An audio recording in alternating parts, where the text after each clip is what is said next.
Bonjour, voici une petite vidéo sur l'union et l'intersection d'ensembles. L'union, c'est ce qui correspond au OU logique ou encore à la somme. Et l'intersection, c'est ce qui correspond au ET logique et ce qui correspond à peu près à un produit. Alors, voyons un petit peu.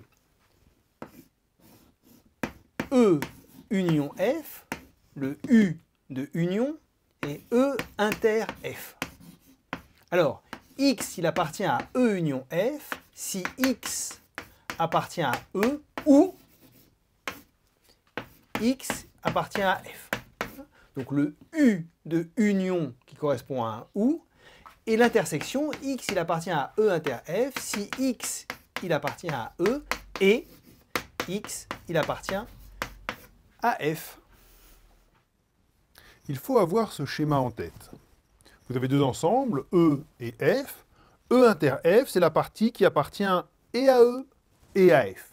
Et E union F, eh bien, c'est la réunion des deux ensembles, c'est l'ensemble des éléments qui appartiennent soit à l'un, soit à l'autre, soit aux deux.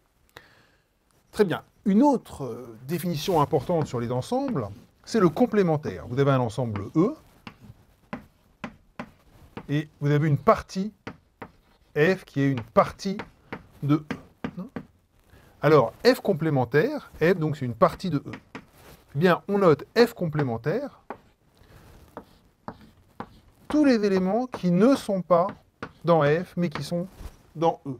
Autrement dit, c'est le complémentaire, c'est une écriture ensembliste de la négation. On peut remarquer que E union F est égal à F union E et que F inter E, c'est égal à E inter F.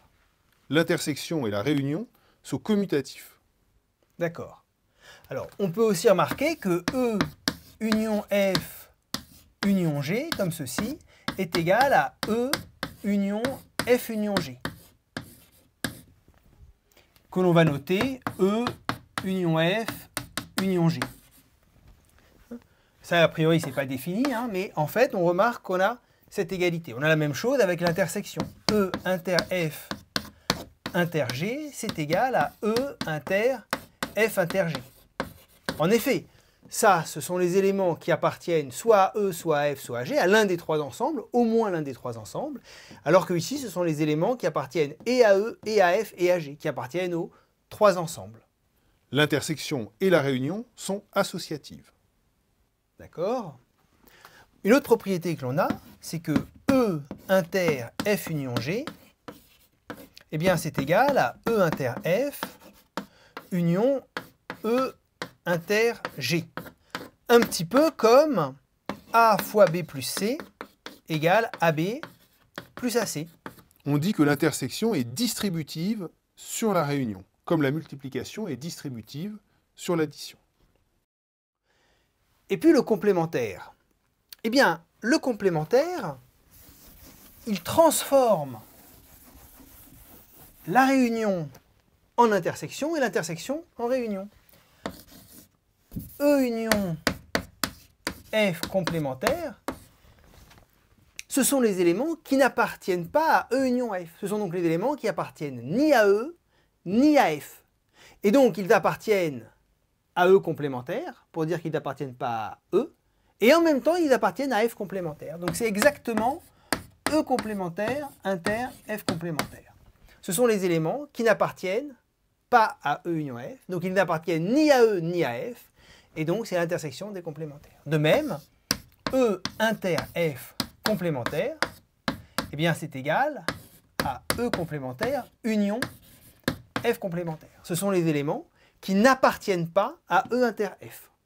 Et donc, pour ne pas appartenir à E inter F, soit il faut ne pas appartenir à E, soit il faut ne pas appartenir à F, soit n'appartenir ni à l'un ni à l'autre. Souvent en mathématiques, le fait de faire un dessin, ça aide à fixer les idées. Mais ici, en fait, le dessin, c'est presque une preuve, parce que sur le dessin, tout est représenté. Donc ici, je vous ai représenté un ensemble général qui s'appelle grand A, un sous-ensemble E et un sous-ensemble grand F. Et puis, vous avez E complémentaire qui est le complémentaire de l'ensemble E, F complémentaire qui est le complémentaire de l'ensemble F. Ici, où rien n'est dessiné, c'est E inter F.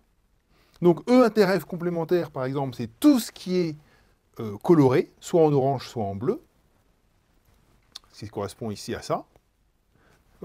E complémentaire, c'est ce qui est en orange. F complémentaire, c'est ce qui est en bleu. Vous voyez que quand vous prenez la réunion de ce qui est en orange et de ce qui est en bleu, eh bien, on obtient exactement l'ensemble, sauf la petite partie qui n'est pas colorée. Et donc, ici, le dessin, il représente tous les cas possibles. Et donc, en quelque sorte, c'est une preuve. On peut codifier ça de manière rigoureuse pour que ce soit effectivement des preuves. Voilà, vous avez tout ce qu'il faut pour pouvoir faire des calculs sur les ensembles.